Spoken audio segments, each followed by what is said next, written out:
Hey, good Monday morning. Yeah, Monday morning. And the thunder boomers, they were pretty loud this morning, weren't they? And I think those storms are possible all day today. So, yeah, if you're going to be out and about, be careful. Be careful. So, today I want to talk about how God can use our gifts. Our gifts. Yeah, and I know you're probably saying, well, I don't have any gifts. Well, yeah, I think you do. I mean, if you put a basketball in my hand, I can't do what pro players can do. If you put a baseball in my hand, I can't do what those professional baseball players can do. If you put a bat into my hand, I can't hit a home run the way that those pro athletes can do. If you put me behind the piano here at church, I can't do what Denise does. If you put me behind a drum set, I can't do what a lot of those really good drummers can do. And what I'm trying to say is that everybody has a gift. Everybody has a gift. And our gifts can be used by God to really make a difference in the world around us. And just for example, in Matthew chapter 14, after Jesus is finished his time of grief, he goes into the boat and travels the Sea of Galilee. And the crowds follow him. The crowds follow him because they want to hear what he has to say. They want to understand his teaching. They want to experience the healing that Jesus could do. And so when they get to where he is, Jesus teaches, he heals the sick, and then it's getting late, and Jesus, realizes that, there's no McDonald's, there's no Pizza House, there's nothing like that around the area.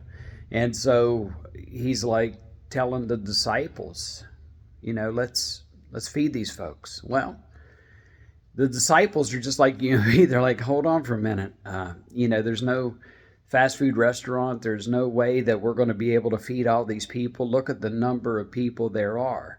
And we look at our situation and we realize that sometimes we may not have the resources. We may not have the ability. We may not have the gift. But you know what? There was a child in that crowd that day. His mother picked him or made him a picnic lunch, and it was fish and loaves. And it's Andrew who's walking along the group, looking, and he finds this kid. He finds this boy, and he's like, hey, can we take your lunch and give it to the teacher? The teacher wants to use it to feed everybody.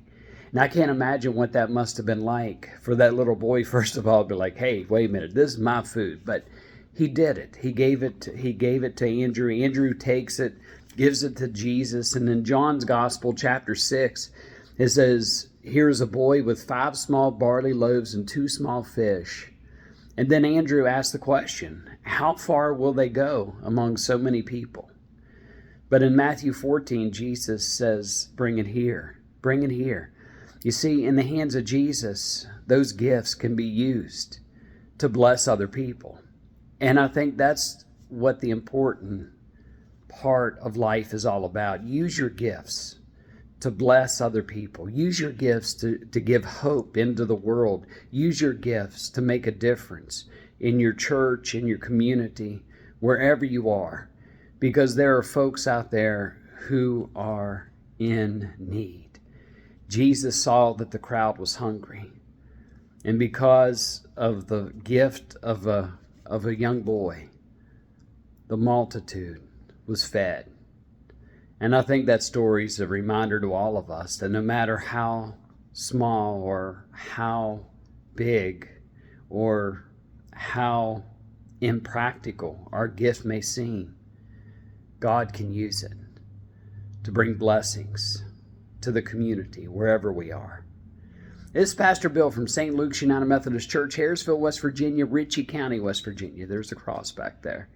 So wherever you are, I hope you're happy, I hope you're healthy, and I hope you're safe. Have a great day, everyone, and God bless.